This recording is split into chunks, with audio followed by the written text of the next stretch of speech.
Welcome to the Fabricators Coach podcast, where we believe that every fabricator deserves to have a business that not only makes them money, but also gives them time to enjoy it. In each episode, our goal is to share real information that you can take action on and use today, information that, if you will use it, can help you reduce the chaos in your business, help you make more money, and help you get your life back. Just quick background on me so you have some idea of who's talking into your ears today. I've run a countertop fabrication shop. I've helped many fab shop owners become very successful, get their businesses simplified and help them make a lot more money, and also satisfy their customers better. I've worked in a lot of manufacturing venues over the years. So as a manufacturing manager and as a coach, I've worked literally in hundreds of companies. Everything from one-person startups to even a little bit of work in some of the large international type corporations. I've been a former business owner. I've had 12 or 15 employees, so I know what it's like to make payroll, to be responsible for that, and also to satisfy customers. And that's why I like working in this industry. Is most countertop shops are owned and run by the owners. And whenever we sit down and talk about things, it's really easy to get agreement on something and then to move forward with a good plan of action. So that's a lot of fun. It gives me a chance to have a big impact for folks who really help people out that you don't really get with large corporations. So it's just something I like to do. I mentioned that I was going to ask some questions. My first question for you is, how much of a backlog do you have? And what I mean by backlog is work that's sold and you could install it, but you haven't finished fabricating it or you haven't templated it yet. In other words, you just don't have enough capacity to get it through your plant. When I ask how much backlog, if you would just in the chat, just type in how many days or weeks of backlog that you've got. I'd like to just kind of get a feel for what some of you are dealing with. Got 2.5 weeks, okay. Any more popping up? Got about a week here. All right, good. Okay. All right, well, super. If you've got a backlog like that, it's 2 weeks from somebody else. If you've got a few weeks of backlog, 4 to 6 weeks, fantastic. The more backlog you've got, the more need you have for additional capacity.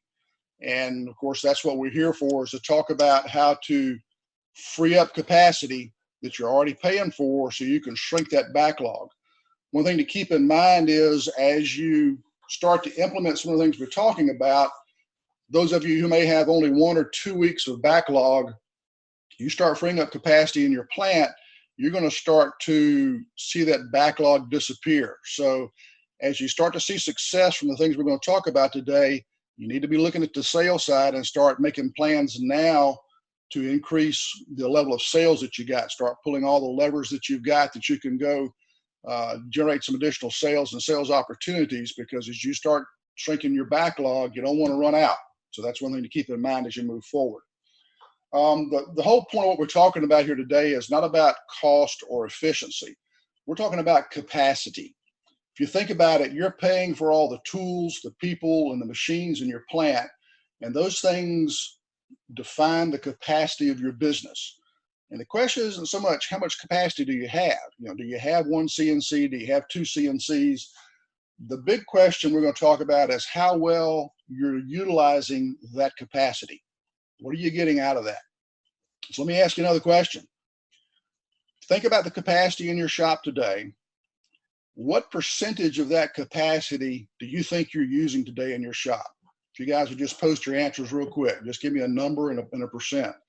Give me an idea of what you think. And even if you don't answer, think about what you think that is for your shop. Nobody's willing to take a guess. Okay, that's fine.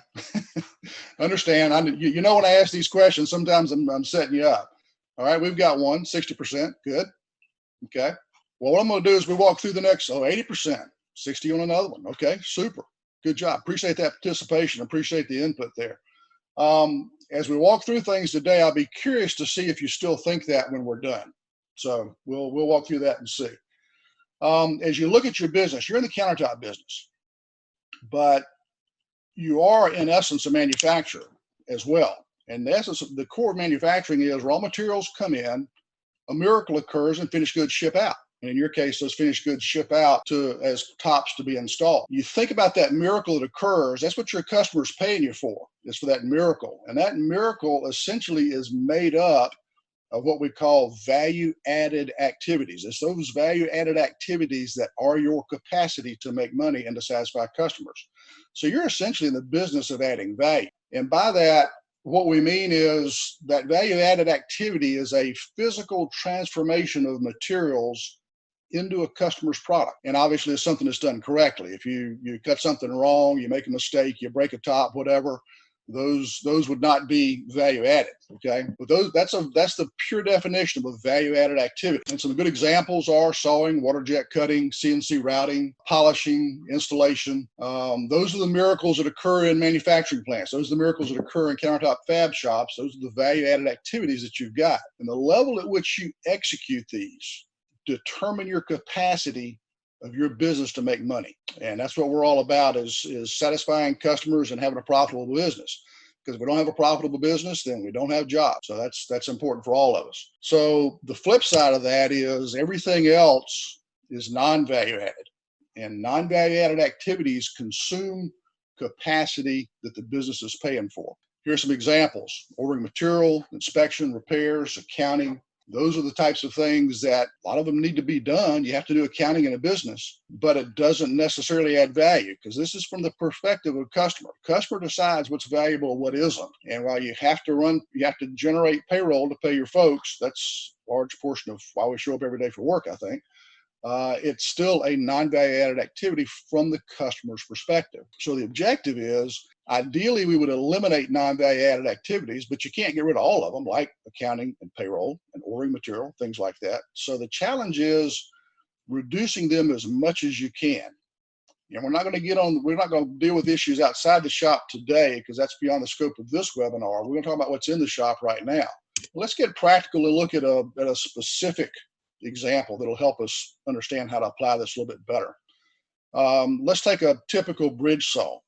These are activities that you typically see with, getting paperwork, whether it's on paper physically or whether it is electronic, setting up your saw program, load, unload your table, cutting the stone, cleaning the table. Those are the types of things that you typically see with a bridge saw.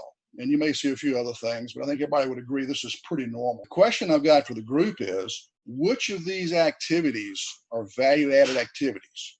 We've said that sawing is a value-added process step in our plant, but is everything that happens here at the saw value-added? What do you think? I'd like to see some responses. Do you think they're all value-added or not? All right, we got some good folks here. Y'all are on top of things. Obviously, the only value-added part of the saw operation is when the blade is in the stone. So the challenge is, if you need more capacity, then the challenge is to find ways to reduce all the time for all of those other activities, and think about how you might speed these up a little bit. And again, this is not about working faster, working harder, cracking the whip. It's not that type of approach. It's thinking about how we can do this differently, do it a little bit better, like cleaning the table, for example. Typically when I see a table cleaned on a bridge saw, there's somebody standing there with a hose and a sprayer, and they're hosing it off. Takes a minute, 2 minutes, 3 minutes, depending on how much stone dust you've got and how much mud's on the table. Can you think of a way that you might speed that up a little bit? Any thoughts? So one thought would be, could you hook up a manifold with multiple nozzles and one valve and just flood the table? Cut 2 or 3 minutes of wash down time to 30 seconds or a minute. Okay. So that's something to be thinking about, is how do we reduce this time? Because if we find ways to reduce how we handle paperwork, or the time to load or unload or cleaning the table, those are things that free up time for the blade to spend more time in the stone. That's what we're about. So let me ask you, if you look at a typical bridge saw, what % of a typical day do you think the blade spends in the stone? Any thoughts on that? 40%? So 40% of an 8-hour a day would be about 3.5 hours. Okay, got a couple of those, 50%. All right. Somebody's got a saw jet. Okay, So same thing applies whether you're doing a saw jet, or a water jet, 56%. Okay. Well, let's take a look here. I've got just a short clip here of a bridge saw, and this is just the cutting portion. This is about a minute clip. Let's just watch it. Okay, so that was about 50% of that time. Now, this is a small piece. If you had a larger piece, the travel time wouldn't be as big a percent. You can argue about whether this is an old saw or a new saw. The operator's good, operator's not good. But keep in mind, that's 50% value-added time, and that's just for the saw operation time. Think about the impact of loading, unloading, all the other stuff that we talked about that are pretty typical activities. And this applies to a CNC or anything else that you've got. I can tell you from experience, having been in a lot of countertop shops, it's very common for most machines to see only about 2 to 3 hours a day where the blade is in the stone. 2's very common. It's probably the most common. Keep in mind, that's 2 hours a day that the saw is doing the job that it's been purchased for. You're paying for 8 hours a day. You're getting 2. So think about the impact on your capacity. So we start talking about those non-value added activities.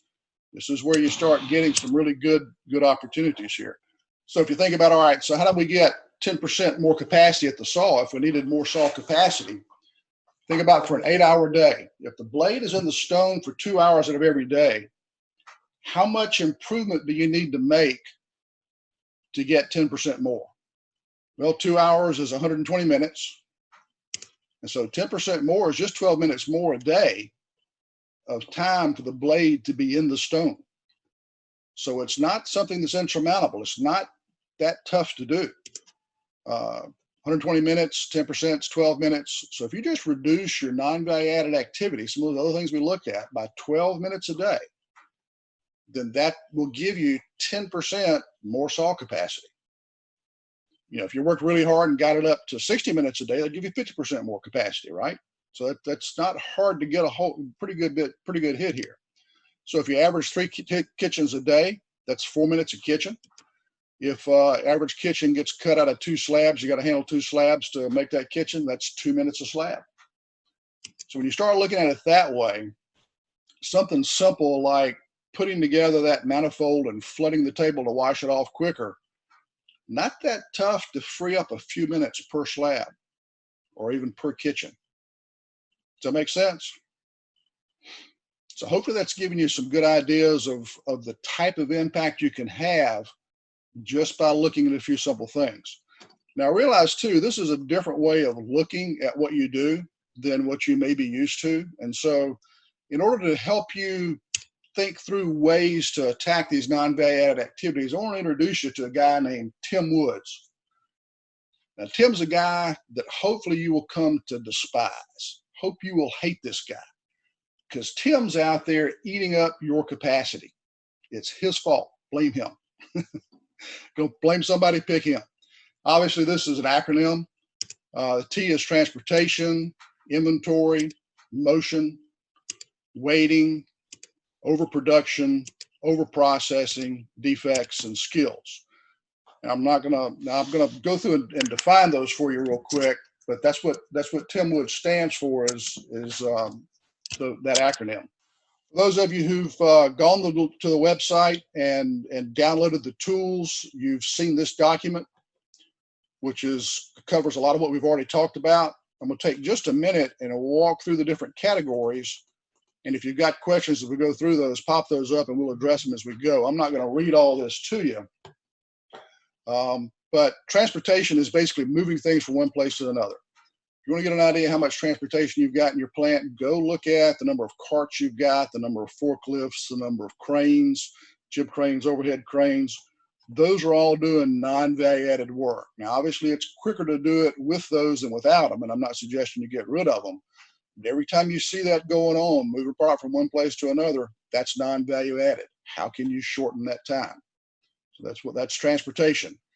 Inventory, that's product that is not having value-added work done to it right now. If you think about parts come off of a saw or a water jet, and you've taken a slab and you've cut pieces for a job, and you may have, say, 4 pieces on a cart. You roll that cart to the CNC. Typically, you'll take one piece off of that cart and you'll put that on the CNC, and you'll be using the CNC machine on that one piece. Those other 3 pieces are sitting still. They're not having any value-added work done to them, so those are inventory. You can't get rid of all of that, but stop and look at the number of carts that you've got sitting on your shop floor that are having nothing done to them. They're going nowhere. Some of them may have even been sitting there for days. One interesting thing about inventory, if lead time from template to install is important for you, if that's a big issue for you, the more inventory you have, the longer your lead time is. Your shorter inventory, your lower inventory will help you shorten that lead time. So that's something to think about. That's one reason inventory is important. Motion, out of the Tim Woods acronym, motion is movement by people. They have to pick things up. They have to move things around, but how do you reduce that time? How do you make it easy for them? Do they have to walk to get supplies, walk to get information, walk to ask questions? That's all motion waste. Then waiting, if you've got machines, people, product sitting still, that saw that's averaging 2 hours a day of blade and stone time is waiting for 6 hours a day, for example. That cart that's got 4 pieces on it that you just cut, and you've got 1 piece sitting on the CNC, those other 3 are waiting. That operator who needs an answer to a question because the order is not clear, that operator is waiting, and also probably causing the machine to wait as well. Overproduction means making more than you need right now and right here. That saw that cut 4 pieces and sent those to the CNC only needs 1 piece because it can only work on 1 piece at a time. So that means we actually have too many pieces were cut for the CNC. Now, it's tough to get any better than that, but I'll bet if you look around your shop, you'll find carts with parts sitting there, again, that haven't moved for a while. So you've produced more than you need, and that high production gives you high work in process levels, high inventory, and that's longer lead time. And obviously, when stuff's sitting around, like the inventory sitting around, it doesn't get better with age. So that causes some issues as well. Over processing, classic example here, every shop has got a finish polisher who's in there, and he's the guy who's going to use 4 different grits of pads when 2 will do. Classic over processing. Don't see a huge amount of that in this industry, but do see some. Defects are pretty self-explanatory. That's when you make something wrong, you break something, you make an error. Defects are pretty self-explanatory.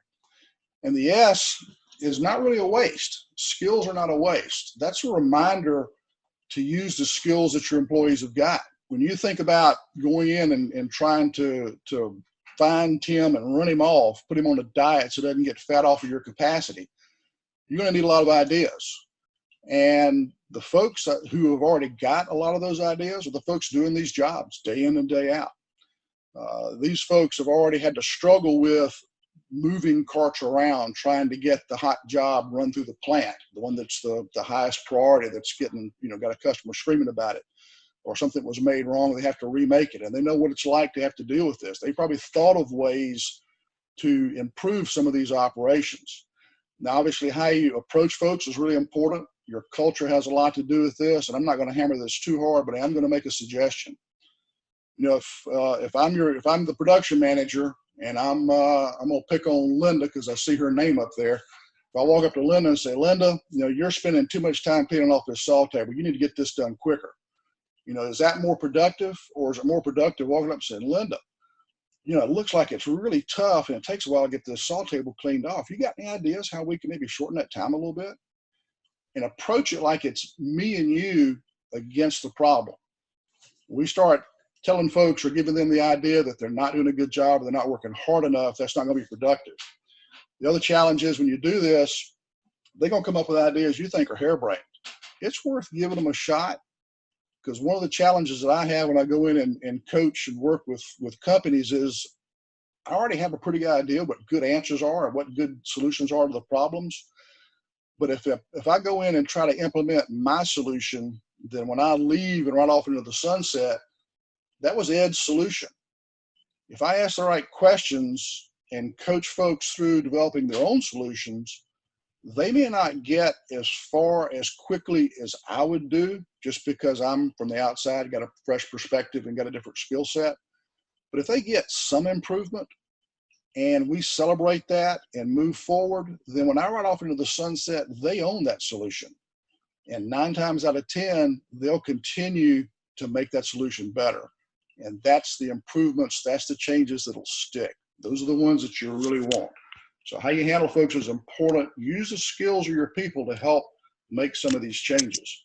Now, I know you folks are busy and you've got a lot going on in your shops. And so me suggesting that you do anything additional can be seen as a negative. And I get that for sure, because I've run shops, run manufacturing plants, and of all types and sizes and flavors. And I know it's a challenge.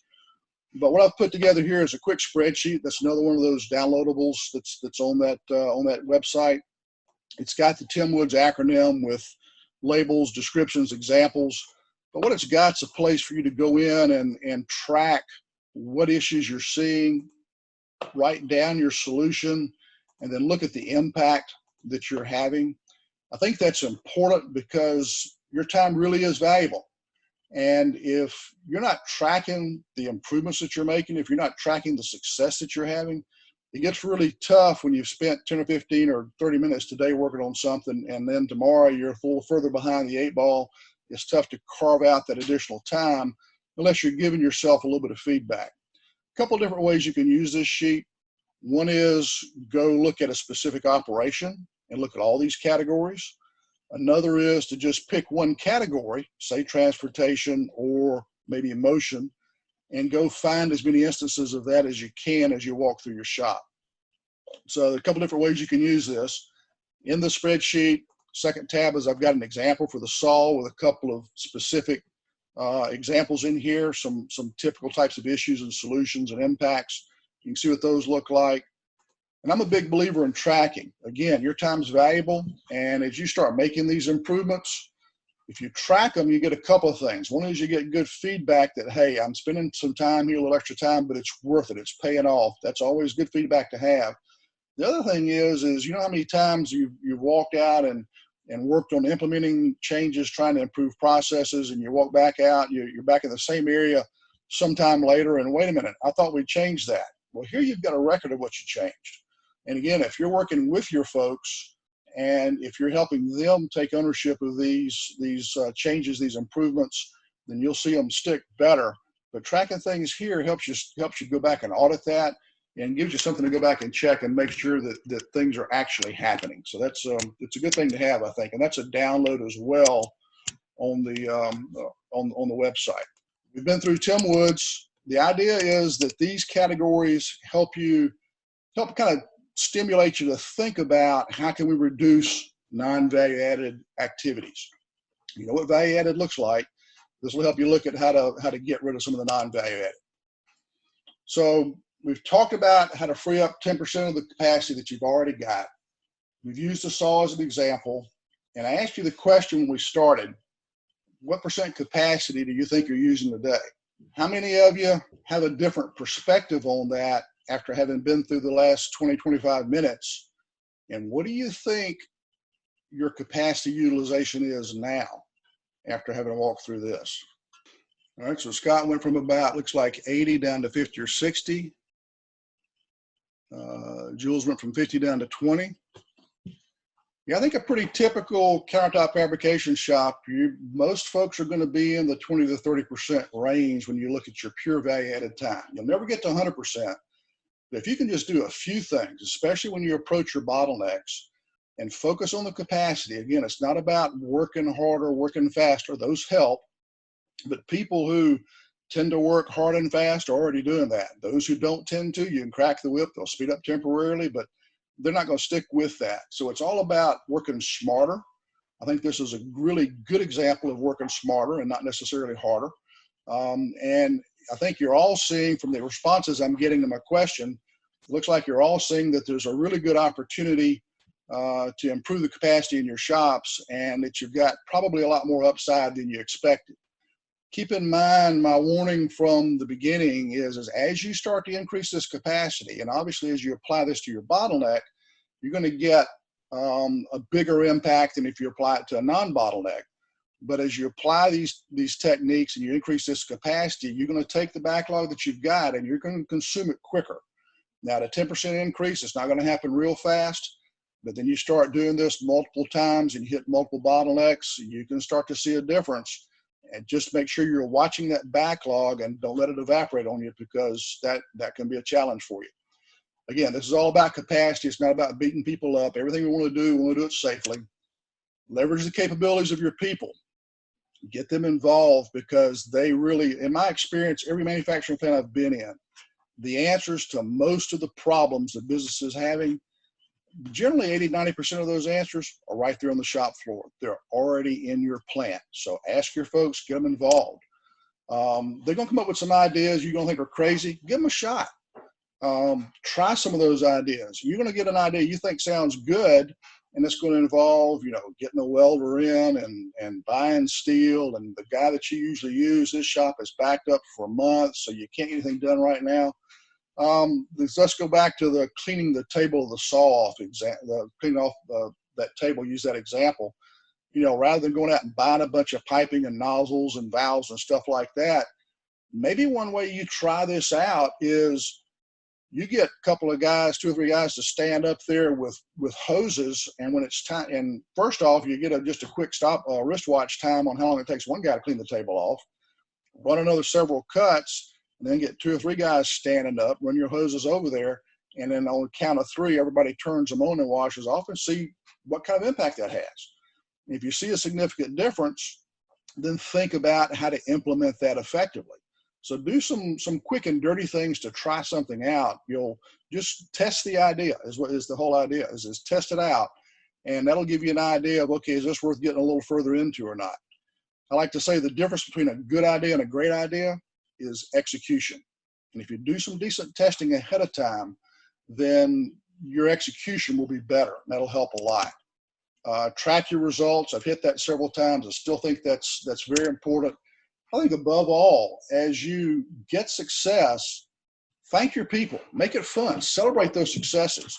It's so easy as managers, and Lord knows I'm guilty of this, when things not going well, going out and dealing with that and having those tough conversations. But man, when something's good happening, somebody has a good idea, somebody does something right, thank them. Pizza is not expensive. And when you get a change that you've implemented and it's working well, give somebody a $100 gift card, a $50 gift card to Walmart or a grocery store or a restaurant. Have a pizza lunch, talk about some of the things that you've been doing, and thank the people and recognize the people who participated and helped make it happen. That is so cheap and easy to do, and it buys you so much. It's worth more than gold when you can do that. So I really hit that hard, because I think it's a missed opportunity for a lot of managers. You can do this kind of work we've talked about and do it all over your plant. And it's not that hard to do. Hopefully you're seeing that. Obviously, where you have the biggest impact is on your bottleneck. Hopefully you understand that trying to get just a 10% improvement is not that difficult to do. It doesn't take a lot to make that happen. If you need more capacity than 10%, there's a way to take this tool, use it with some other tools, and free up 30% or more capacity, and in the process, reduce your template to install lead time to a consistent and easily manageable 5 days. That's beyond the scope of this webinar, but if you're interested in something like that, there's my email address, my cell phone. Contact me. We can talk about whether that's a good option for you or not. I want to thank you for attending. Hopefully you've got some ideas that as soon as you get off this webinar, you can go right out in the shop right now and start looking at things a little differently and finding some ways to. Has anybody got any questions? Anything I need to clarify? I may have gone through some things a little quicker, but if you would hit the chat there and send some questions, and we'll be glad to take some time and talk about them. Somebody brought up scheduling. What is the question around scheduling? Can you tell me what aspect of scheduling you have a question about? To me, scheduling is probably the toughest job in a countertop shop. If you're doing things the way folks typically do, and that's contractor calls up and says, "Man, I need to get on your schedule. Can you give me an install date 30 days from now?" That's a tough one. But if you combine some of these other tools I've kind of alluded to, scheduling gets to be quite easy because you can make one phone call, schedule template, and schedule install with the same phone call, and you're done. That makes it a lot easier. All right, so the question was, you put too much in for your capacity. It sounds like your shop is maybe overloaded. You've got more, you put more work into your shop than what your shop can do. Okay, yeah, we got a yes on that. We talked about inventory, and we talked about products sitting around waiting. That means that you have put in more than your shop can do. The short answer is don't put in any more than your bottleneck can process. Now, doing that without some systems, quite frankly, can be a bit of a challenge, but there are some tools and techniques. If you want to talk about those, I'll be glad to talk with you offline, but it involves making some strategic decisions and implementing some other things to work with this value-added, non-value-added approach. That'll keep you from putting in more than you can produce, and it'll also help you shorten your lead time. And when that happens, the level of chaos in your shop definitely drops a lot. We've done that a lot. That's doable, but it's something that's tough to discuss in the abstract. We really need to kind of talk about your shop to do that. So if you're interested, shoot me an email and we'll set up a time to talk, and I'll be glad to talk you through that. If you think of any questions after we get off, after we finish up with the webinar, you've got my email. Feel free to email me. I'll be glad to talk with you. I want to set up a phone call. We can chat about any questions that you've got. I'd be happy to do any of that. Again, thank you for spending some time on your Friday with us, and I hope this was worthwhile for you. Hopefully you will leave here and walk out on your shop floor and go see if you can find Mr. Woods and whoop up on that fella. Folks, hope y'all have a great weekend, and thanks again.